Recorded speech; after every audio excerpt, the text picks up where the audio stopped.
Good morning, guys. It's already like 6 o'clock in the morning, and this is now the update of the snowstorm that we got. It's not done yet, it still keeps on going.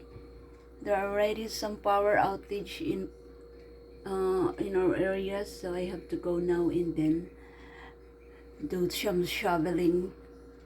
It's so pretty, but I hope it's not gonna get windy. But the newscaster says that it's gonna start picking up wind, gusty wind today. So, oh, so pretty, but so dangerous. So that's the door now. I just shoveled this last night and it's not gonna open.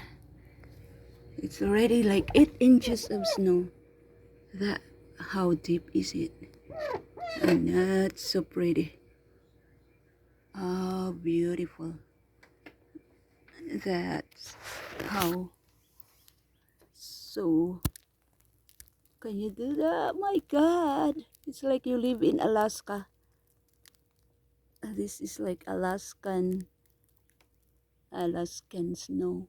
But it's here in upstate New York.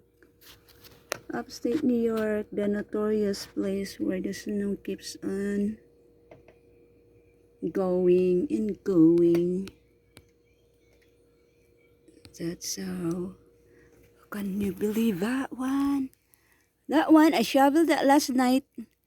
So today I have to shovel that before it collapses. So that's it for today, guys. Happy Tuesday. Have fun shoveling.